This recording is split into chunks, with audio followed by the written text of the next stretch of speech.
If you have read the book Rich Dad, Poor Dad, you must already know who Robert Kiyosaki is. He is an American entrepreneur, businessman, and successful author. Recently, in an interview, he claimed about the biggest collapse that will happen shortly. Let's see how he predicted it, and what he has to tell us to benefit from such a crash. Robert Kiyosaki talked about the situation when the government launched quantitative easing, or QE, which made the economy addicted to the concept. This made the average investor adjust their portfolio based on that, and made them believe that if they didn't, they would have to deal with some financial difficulties in the future. But what it actually means is that more currency units in the economy are chasing goods and services, so there are more dollars. This could be fake money or fake news, because it is just an IOU. He further says that all these are just to make money for the investors.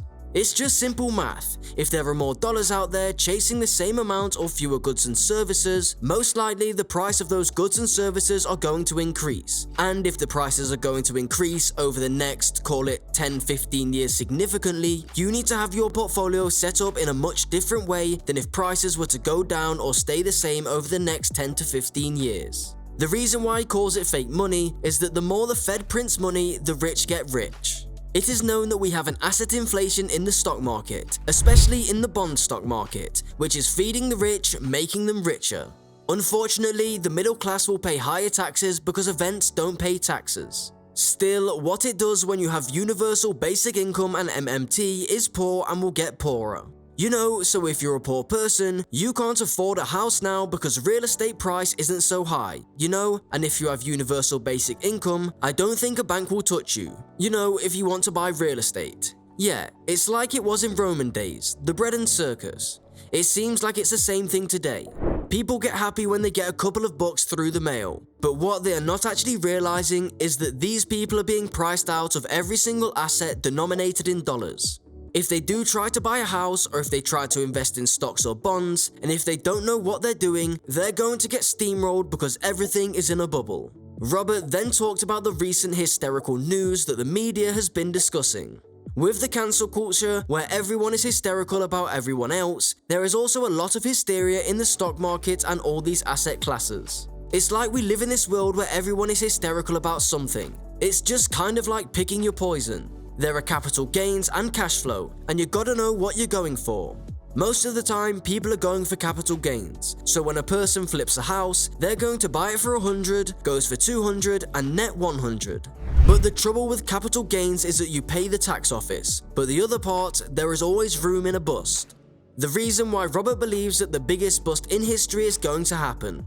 He thinks that it is going to be the biggest opportunity of all time because he can relate to this in the past. In 2008, he, along with Kim, made fortunes from the crash. He says that investing in bonds is the stupidest thing to do.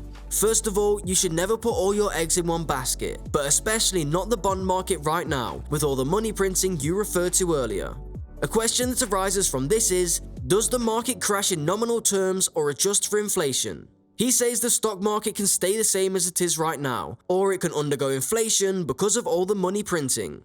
This would actually result in a loss of purchase power, so the market can crash up just as easily as it can go down. That means the variance instability is huge. If your definition of the crash is losing purchasing power, then at a time when the Fed starts to print money, you would need to start thinking through your portfolio in terms of hard assets. From an entrepreneur's view, if the crash wipes out their business, they have no cash flow, and when a pandemic like COVID hits you badly, then you have bad news. When COVID-19 hit for Kim and me, cash flow went up, you know, because the market was demanding more financial education. It's always going up and down, in and out, and that's what investing is. You're the capital gains, cash flow, boom bust liquidity, all this stuff. And that's what financial education is. Not this poor guy. He says I have a 401k, and I was told to sell all my stocks and get into the bond market. Why does Robert think that investing in bonds isn't worth it? Well, when you buy bonds, you are getting a future stream of dollars, and if you put $10,000 on a bond now, you could get a 10% return in 10 years. He thinks that this is very little when compared to the amount he invested in the first place, and for a long time period, like 10 years, it's definitely not worth it. Also, if the inflation keeps on moving in the upward direction, by the time you get your 10%, it will also not be able to get you a loaf of bread.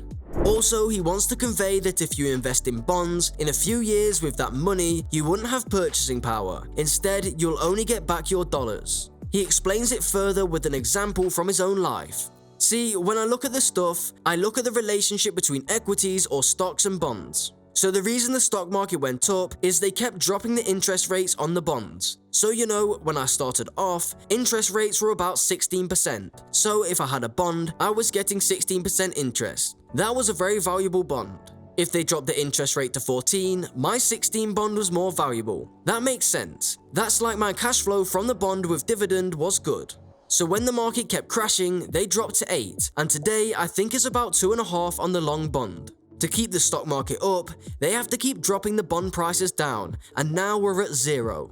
This is what a zero bond is. Japan has been in this state for many years now. They can't keep dropping the bond price. This would result in a crash in the stock market. So that's the correlation between equities, stocks and bonds. Robert then put forward a question. Let's say today's bonds are 2%.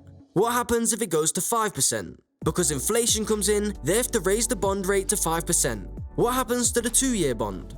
The value of the bonds purchased at 2% goes down, and that would happen if you buy a bunch of stuff for the value you can't get the capital gain on it. If you do so, then you're going to be stuck holding, and that's not going to be good for inflation. He included that one of the great things about being an entrepreneur, going back to Rich Dad Poor Dad, is you put yourself in the position of being a price maker where other people are price takers. The majority of people are price takers, so they have to take whatever price is offered by whatever it is they want to buy. But the real estate owner can raise their prices if the rate of inflation is going up, so it hedges them against inflation.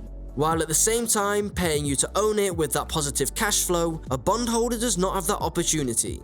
To say the least, bonds and stocks are liquid. He explains that an investment in real estate is not like this. If you buy a piece of real estate, let's say in Dallas, Texas, and suddenly the prices drop, it's hard to get out that debt on that real estate because it's not liquid. So the good thing about the bond is that you can dump and take the loss now, but real estate is illiquid. In Robert's opinion, the best thing you can have right now is meaningful work rather than job stability before you invest. Money is not needed until the work is rewarding. This meaningful work helps you pass through hard times. Also, be financially educated so that you would know exactly where to invest. With that, we've come to the end of this video. If you like the video, then make sure to like, share and subscribe to the channel. For more videos like this, click on the links you see on the screen. We'll come back again with more videos. Until then, goodbye.